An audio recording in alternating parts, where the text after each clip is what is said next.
everyone, it's Nakul from Wicky. Welcome to our NFL preview for the week. Jacob, I don't need to say too much. You've been on fire the last couple of weeks. Yeah, it's been good fun, mate. And it's not as if people are wondering, it's not even as if I'm tipping every game. We've only tipped a double header each week of the playoffs, and we hit 11.50 first touchdown. So that's one of the two picks winning in the wild card weekend, 11.50.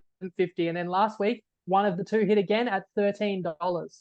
So that's been a sweet run when the games have mattered the most. That's awesome. All right, cool. Well, we'll get straight into it. We'll do Ravens Chiefs first up. We're going to talk probably a little bit more about that one, but we'll cover both games while we're at it. Yeah, we've had Sunday games in Australia the last couple of weeks, but now the doubleheader moves to Monday, which is Sunday football in America. And I'll focus on the game that is the most highly anticipated and is also the early mark. I think 6 a.m. roughly where I live, maybe 7 a.m. around Sydney time zone. And that is the reigning Super Bowl champion, Kansas City Chiefs, going into their sixth straight AFC championship game, led by Patty Mahomes, going into M&T Bank Stadium, Baltimore, to face the best team of this season, the home of the 2023 MVP and the number one seed Ravens. In terms of the game, you have to say the spot suits Baltimore. They got to rest everyone in the final week of the regular season. Well, so did Kansas City, to be fair. But then Baltimore got the bye in wildcard round, have played one playoff game. While it was 10-all at halftime, the Ravens trampled the Texans in the second half. Compare that to the Chiefs, who had to go on the road and come from behind to snatch a thriller in Buffalo. So it's a tougher path for Kansas City, and they're not used to playing a lot of playoff games on the road until last week. But they did get the job done. It's hard to write off Pat Mahomes, who I think is the best quarterback on the planet. However, he's going up against the guy who's, in as good a touch as anybody. And so Baltimore are 3.5-point favorites at home.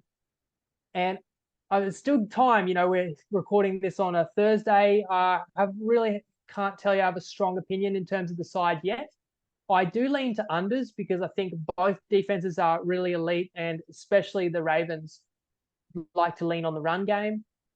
And let's remember that if it is a low-scoring game, if you agree with me or that line of thinking, you don't necessarily want to pick many players for any time touchdown. There may not be that many touchdowns, but a low-scoring game does not hurt our chances for first touchdown scorer, because I assure you, this isn't going to be kind of a New England Patriots-style game where there's no touchdowns. So somebody will get a touchdown. So the odds are still kind of fair in that field if we can pick out a good price.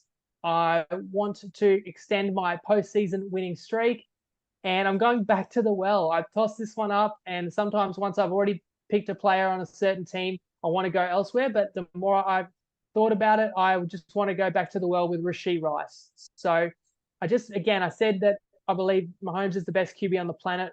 Go with his number one wide receiver. You can't go that wrong. I love the fact that when you take a guy like Rice, because he's a deep threat, you can score from anywhere in the field. If you take someone like Travis Kelce, you're much more confident if they get into the red zone.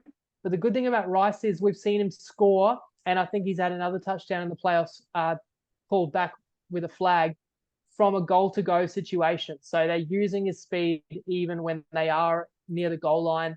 Last week, Hardman, another wide receiver there, fumbled at the one, nearly cost them the game. We know the struggles of MVS and Kadarius Toney. So it's like, I just think Mahomes wants to look for someone he trusts. And look, the Ravens can be susceptible to the run. Pacheco is a live wire. I considered him. Maybe you like Pacheco there, 975 on the OCT. Of course, Kelce's self-explanatory, that connection he has there with Mahomes, the amount of postseason touchdowns they've put up together. And what's Kelce there, best price 10s, right? So, you could go running back, you could go tight end. I went wide receiver. And he's the best odds of the three, if I didn't say before already. I thought I found 11.50, but it may have changed since I looked. What are we seeing there? Best price 11? 11's still all right with me. Awesome. I know it's the end of the season. We don't want to muck around too much, but I'll just very quickly ask you. I saw one stick out here. Isaiah Likely at 23 for first touchdown.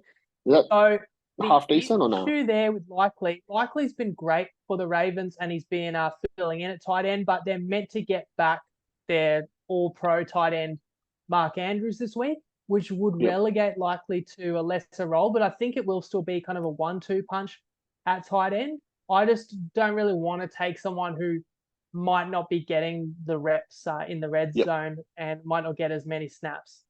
Sure. Totally fair. All good. Should we move on to the other game? Yeah, really quickly there, because I'm actually riding the Lions to win the Super Bowl at $26. So I was absolutely gutted last week when San Fran was able to come back against Green Bay because that was a wild game and San Fran was down in the fourth quarter.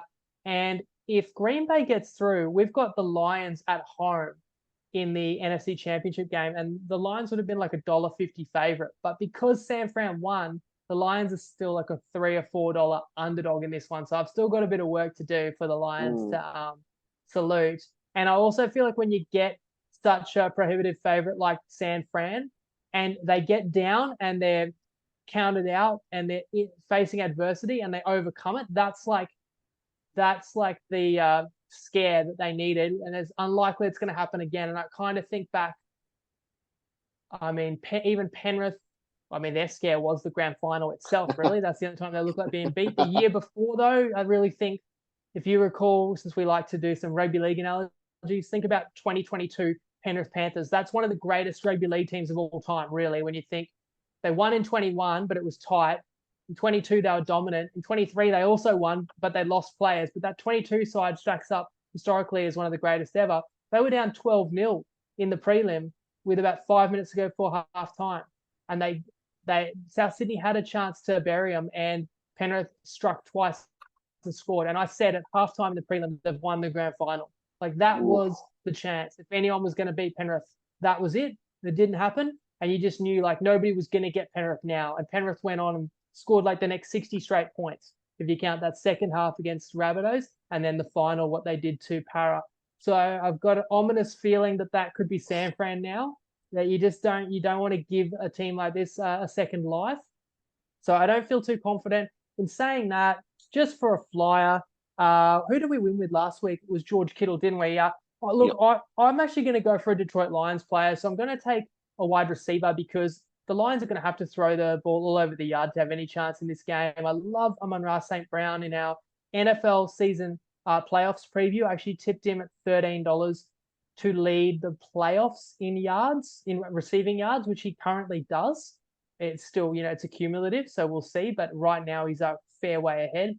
I do think San Fran will key in on him, though. So just a real long shot. I'm looking at Jameson Williams out of Alabama there, speedster, $34 first touchdown, because I think Goff's going to have to try and hit San Fran with some bombs, get him in front, and you just can't fall behind against San Fran, or else that defensive line tees off on you, and they're so hard to stop in the running game. So I think Detroit's going to come out, try and hit San Fran with their best shot, and I could see Williams scoring from long range there. So 34 for a fly there. I love that. I love that you've got like an $11 or $12 winner, or 12 or 13 back to back, and now we're going. All right, we'll go one sort of more standard pick and one absolute flyer. I love that. If this comes off, next week's pod's gonna be awesome.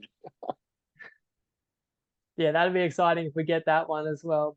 But yeah, No, again, you don't have to risk much when you're going 30 foot on. As you know, this is exactly. child's play Yep. compared to some of the odds that you've tipped over the last Yep. couple of seasons. I can But it's feel it. It's nice. only about what is it? Just over 3 weeks to NRL trials come in. But no, look, Mm. guys, as always, you can find all our stuff, including the potty that we're doing now. Just Google Wiki Linktree, the odds comparison tool, this podcast, everything else. You can find it there for free. And obviously, Trypod, Punters Tips Forum, the Facebook group, Jacob's run for the best part of a decade. And I guess just before we, I don't know if you did want to say something, Jacob, feel free to. But I just wanted to say, long weekend coming up. I don't know if the punters feel this, but I definitely feel after a huge season of NRL, for sort of myself and our community, and then going into a little bit of a break. Then we had the Big Bash, which I'm huge on. Obviously, if you're into American sport, EPL, etc., that's going to be on for the next few days. But if you're not, I'm going to actually have a bit of a break. So no punting, no sport. A couple of days of just relaxing. Spend time with the family, do whatever you need to do. But obviously, yeah, there's a lot of good sporty action, but I think it's just really important sometimes to take a few days off the punt rest and recharge a little bit. So I'll be doing that. But yeah, Jacob, anything else before we finish off? Well, we're getting into the quietest period, I think, in terms of it depends what sports people follow, but in general, I even say to my wife, February is a good month to go on a holiday if we want to, Yeah, because there's less on than ever. I mean, the next time you and I talk NFL, it's going to be Super Bowl, so there's not going to be too many games, and there's a fortnight before that takes yep. place after these championship games. So the NBA continues, but even that's a bit of a lull. I mean, there's an NBA All-Star game in there. Like, there's always something to follow along for sure. But you're right, it quietens down a little bit in this time, so it is a good time to recharge. And of course, we can't wait for rugby league in about 6 weeks' time. Awesome, cool. We'll catch you guys later. Hopefully, the next time we speak, we're looking at the Super Bowl, and we've come fresh off a 34-1 winner. Yeah, catch you guys soon.